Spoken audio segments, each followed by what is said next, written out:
Some viewers may find the following video disturbing. Viewer discretion is advised. Actually, October 7th wasn't just a Hamas attack. It was planned by Iran, as most people know. Al-Qaeda was involved, and then the senior leadership of the Taliban. Now, that attack was basically a dress rehearsal for the big one coming to the U.S. homeland.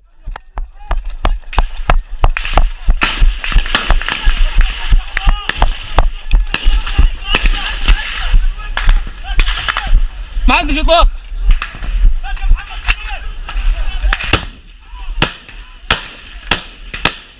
هم شباب سرايا القدس المظفرة يدخلون فاتحين يا الله، فاتحين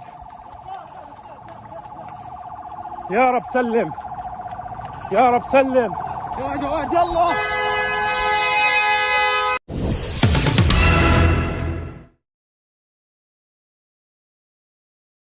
Today, I want to speak about national security analyst Sarah Adams, her warning about Islamic terrorists preparing for a major attack on U.S. homeland, an operation she believes is already underway that could kill hundreds or even thousands of Americans.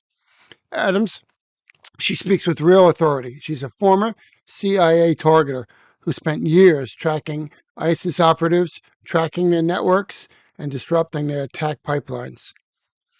She says the threat is structured in 3 ways, which we'll talk about.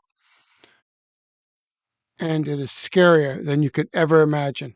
Here's a clip of an attack that happened in Paris. And just imagine that this happening in New York City. Oh yeah, it's coming. So buckle up. Let's get into what she says. And we'll talk about it, and I'll break it down. A series of coordinated attacks claimed by the Islamic State group were carried out across Paris on Friday 30th November 2015 in the worst terrorist assault on France since the Second World War. For the first time in France, gunmen wearing suicide vests targeted multiple venues, including the Stade de France stadium on the outskirts of the city. They also struck at the heart of Paris, opening fire on people in bars and restaurants in an area known for its busy nightlife. The highest number of fatalities was at the Bataclan music venue, where a rock concert was underway. In all, 130 people were killed and hundreds more wounded. If some cops can't even figure out how to handle a First Amendment order with a camera, how the hell are they supposed to spot, disrupt, or prevent the real terrorist attack? The answer is simple. They're not.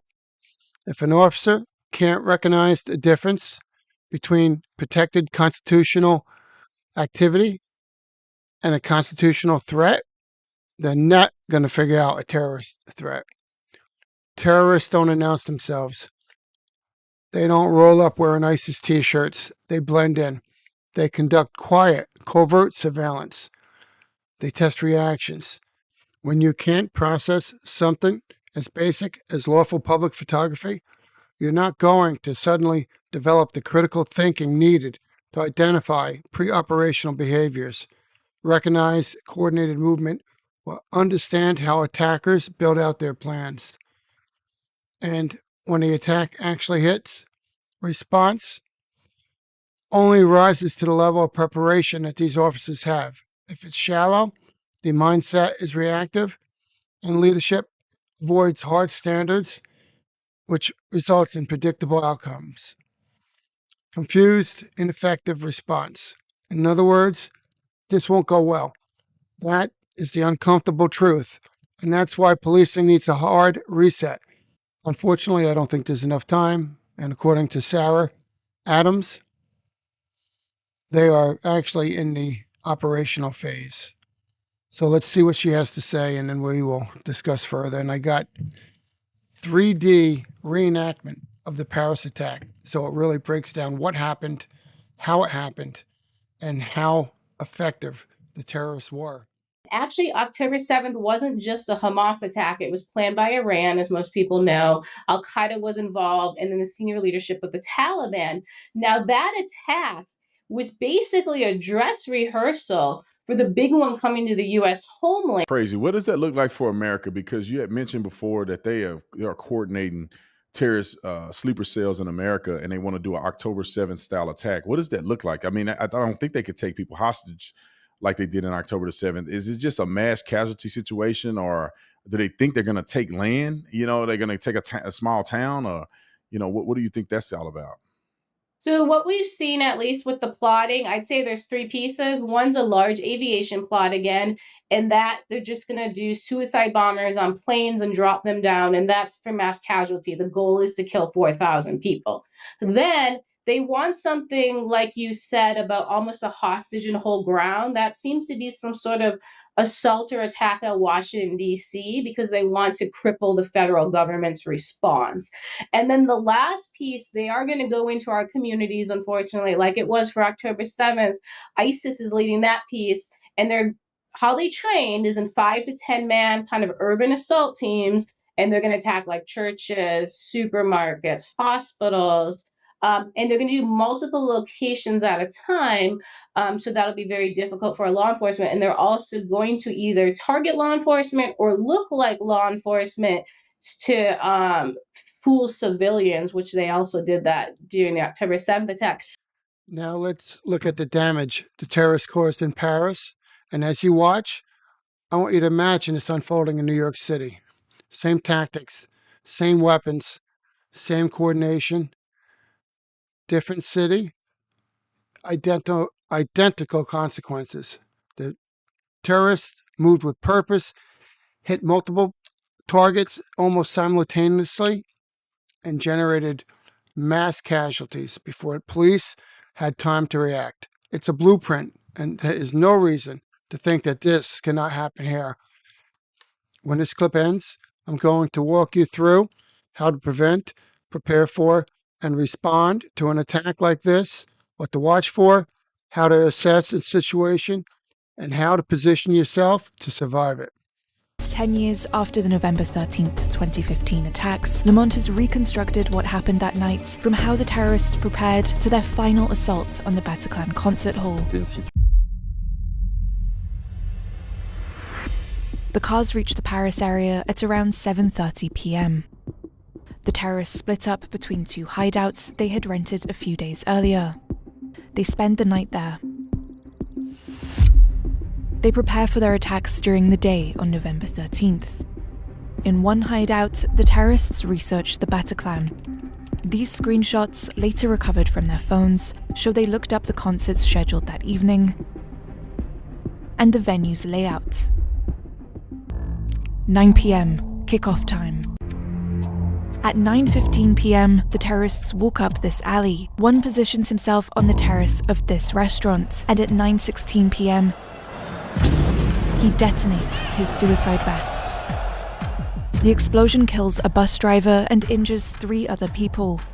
Quand il y a eu la première explosion dans le stade, j'ai pensé que c'était un pétard, style pétard agricole. Mais en fait, assez simultanément, j'ai reçu un premier appel du centre opérationnel qui me dit... A second suicide bomber is standing in front of Gate H 4 minutes later. At 9:20 p.m, he triggers his vest.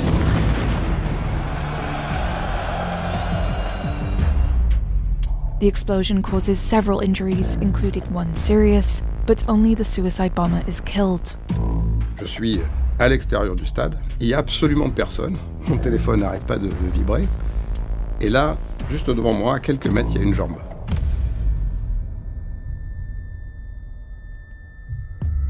J'avance vers le reste du corps, et sous le t-shirt, il y a des fils électriques qui sortent.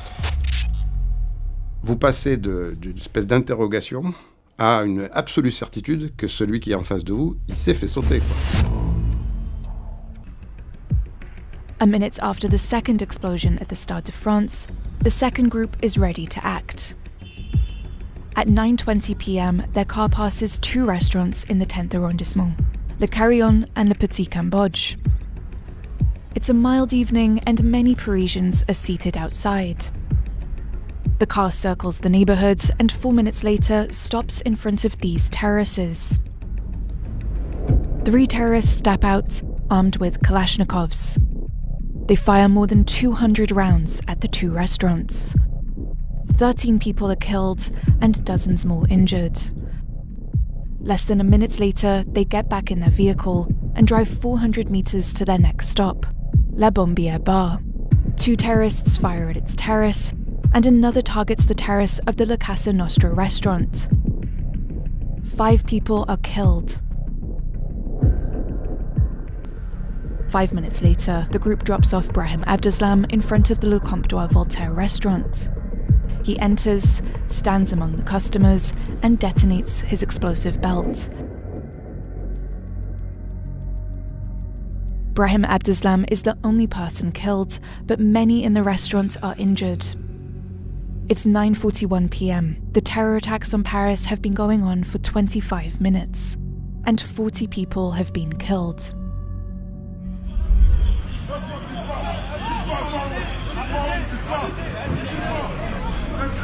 Monsieur, qu'est-ce qui s'est passé?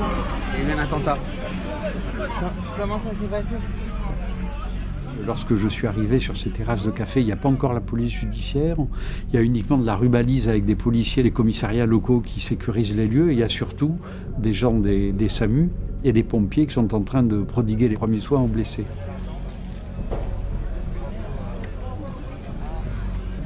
Quand vous êtes confronté à ce qui s'est passé sur les terrasses, pour les premiers intervenants, c'est terrible. Vous avez les familles, les amis, le public qui est là et qui vous dit il faut vous occuper de c'est ma sœur, c'est mon mari, c'est mon frère. Bon, et vous êtes forcément déchiré parce que si vous voyez que la sœur c'est fichu, il n'y a rien à faire, elle est déjà morte ou elle va mourir dans la minute qui va suivre, il faut pouvoir dire dans les yeux monsieur ou madame, votre mari ou votre femme ou votre fille, je ne peux plus rien faire pour elle. Et humainement, ça, c'est vraiment compliqué, quoi. Et vous le portez pour le restant de vos jours.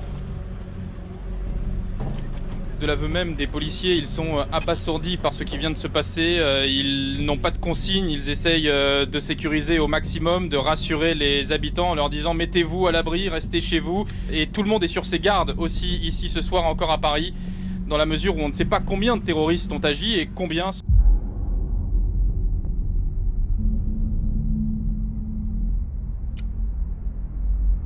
1 minute after Brahim Abdeslam's explosion, the third group prepares to strike. Their car is parked further down the boulevard. At 9:42 p.m, they send a message to a Belgian phone number. It's begun, we're starting. The car leaves its spot and drives a few dozen meters to the Bataclan concert hall. Inside, 1,500 people are watching an American rock band's concert.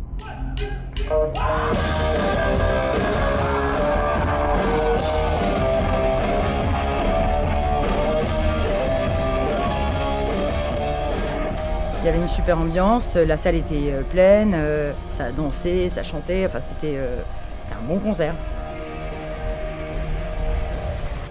Très bon concert.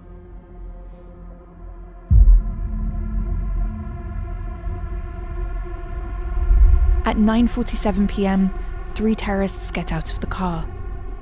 They kill several people on the sidewalk and rush into the venue.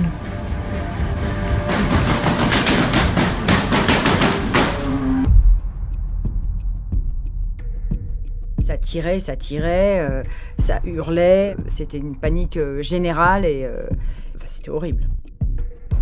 Once inside, the terrorists fire into the crowd. One of them climbs onto the stage, while the other 2 head for the staircase to the balcony. Le premier réflexe a été de se dire il faut sortir de la salle.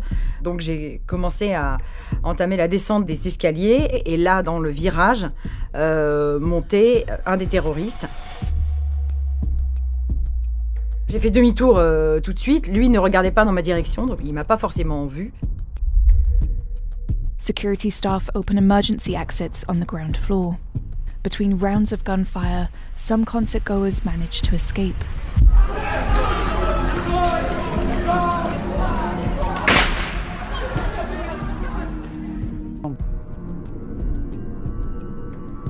Inside, the terrorists shoot people at random.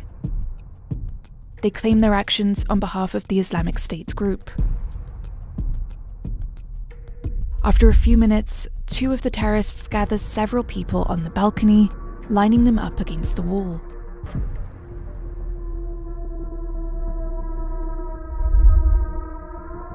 At this moment, in the north of Paris, the third Stade de France terrorist has been wandering the neighborhood for 40 minutes. At 9:53 p.m, he places himself amongst a group of fans and detonates his suicide vest. He's the only fatality. Less than 10 minutes after the attack at the Bataclan began, 2 police officers arrive. They enter the building without waiting for backup. I'm in the Bataclan. Several dozen dead. There are 2 of us. We can hardly advance. At that moment, one of the terrorists is on the stage. The officers enter the hall and fire several times. The terrorist collapses and his suicide vest explodes. Et du coup, ils se sont dit, bon, ben, on va s'enfermer dans le couloir et puis on va faire autre chose. The other terrorists take refuge with hostages in the backstage corridor. The police officers exit and hand over to a tactical unit.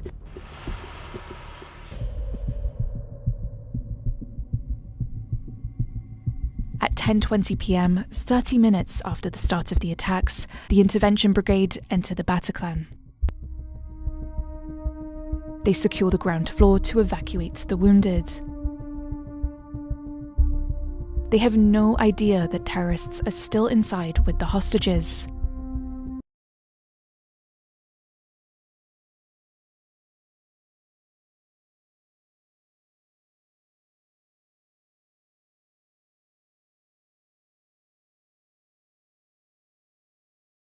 En fait, elle est prise à partie par les terroristes qui visent leur chargeur sur le bouclier. Ils nous balancent hors du couloir et après il y a toute une colonne qui vous guide vers la sortie. As they advance, the head officer misses a step on the stairs and drops his shield. He continues with his handgun. He hits the terrorist at the end of the corridor. The man collapses, and moments later, his vest detonates. His accomplice is blown back by the blast. An officer moves in and shoots him dead.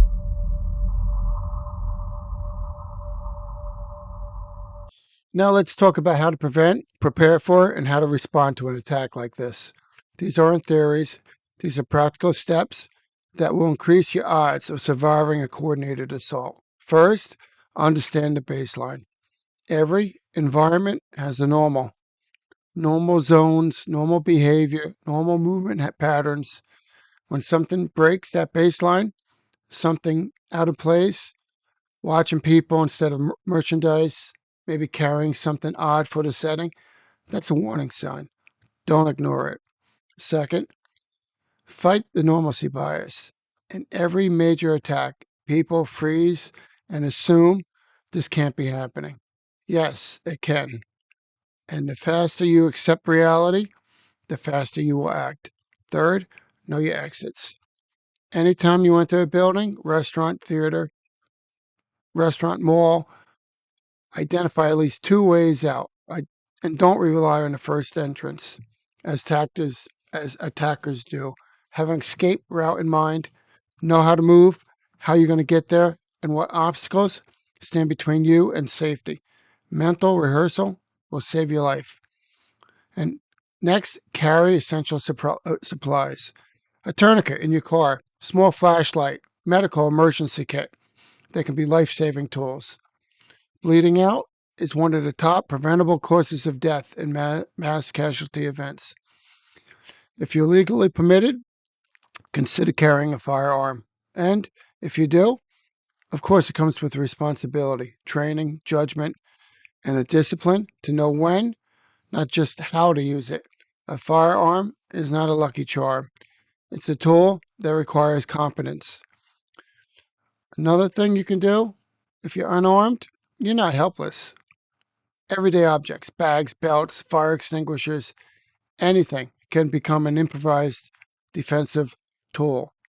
The goal is not to become a hero. It's to create space, distract, and break contact long enough so you can escape. And know the difference between concealment versus protection. Hiding behind drywall or couch can conceal you, but it's not going to stop bullets. You want structural support, concrete, brick, engine blocks, large pillars. That is true cover. Understand the difference before you need it. The bottom line, survival favors the prepared. Threats evolve, tactics evolve, and if your tactics and mindset don't evolve with them, you're relying on luck.